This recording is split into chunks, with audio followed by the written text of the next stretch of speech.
Well, ang punto lang kasi, textbook ba yan? At 10 million na galing sa buwis ng mamamayan. So, pera pa rin na hawak ng gobyerno.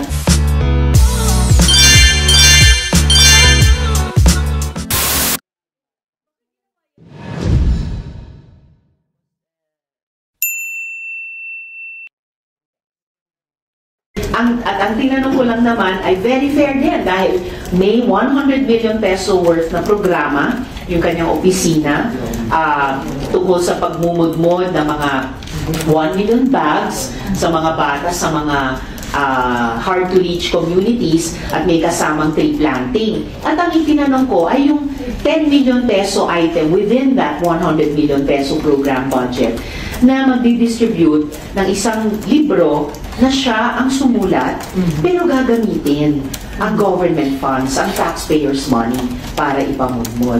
So, napakatamang at dapat, tingin ko, dapat lamang natanong, pero gano'n ang naging sagot niya. So, for the record, ipapare-align yung 10 million pesos para doon sa isang kaibigan. Opo, at the proper time, sa period of amendments, magpo-propose po ako ng amendment dun sa items ng program sa OVP na katulad lamang, no?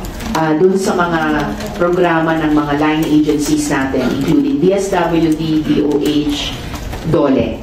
And yung item ng 10 million pesos para sa pagmumudmod ng mga kopya ng isang kaibigan ay puproposan ko rin po ng amendment. Yun naman ang purpose ng interpellation sa hearing para i-explore. Ang pagkatanong ko pa nga, yung unang tanong ay magiging willing ba ang VP na i-realign yung items na yun na mukhang duplication ng existing programs ng ibang departments. So, tama diba? Ang mali is ibili niya yung 10 million yung librong gawa niya. Yes. What if she donates it? Use the 10 million for transportation instead of umudmod siya? Will that be allowed?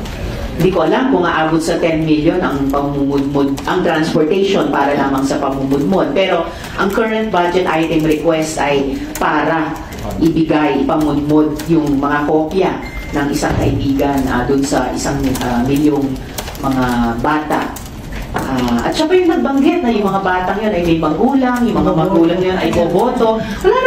Hindi naman ako nag-interpellate ng budget ng COMELEC, budget ng OVP, yung ini-interpellate ko kahapon sa hearing. So, bakit siya nagbabanggit ng boboto? Yan ba ay nasa mandate ng OVP? Ewan ko lang. Then, nakakuha na po kayo ng libro. Ang sabi niya, bibigyan niya kami lahat ngayong araw. So, pagbibigyan ko siya ngayong maghapon. Gusto niyo ba may dedication? Hindi naman. Na-overdose na ako sa dedication kahapon. Doon po kasi, I don't know if you have seen some photos sa social media ng libro.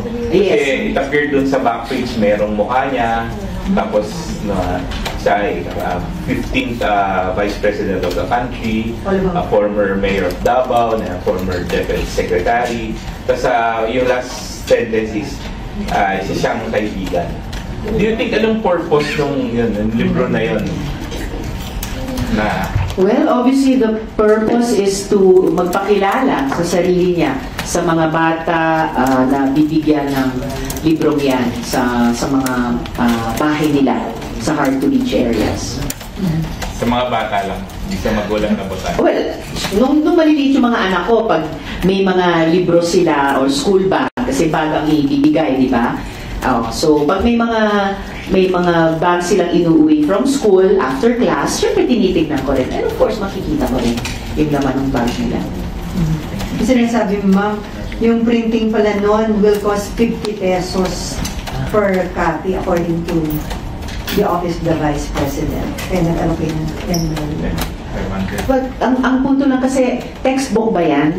Approved ba ng DepEd? Naku, kung pag-usapan natin yung textbook problem ng DepEd, yung nakaraang 2 taon, ang daming problema, di ba? So bakit inuna ang isang personally authored, kung siya ang sumulat niyan, personally authored na libro? 10 million. Maliit kung sa textbooks kabuo ang budget ng DepEd, pero hindi siya barya. At 10 million na galing sa buwis ng mamamayan. So, pera pa rin na hawak ng gobyerno na dapat tanungin ng Kongreso. Ma'am, kung alam mo nung book na yun, all about VP Sara, may nakikita kayo na ibang intention nun? Is it parang preparation for 2028? Possible? Well, hindi ko alam kung bakit paulit-ulit siya na nagsasabi ng politicizing kahapon. Basta para sa akin, at kaya sinabi ko as a chair at sa pagdinig niya na tungkol ito sa pera ng bayan. It's not about you.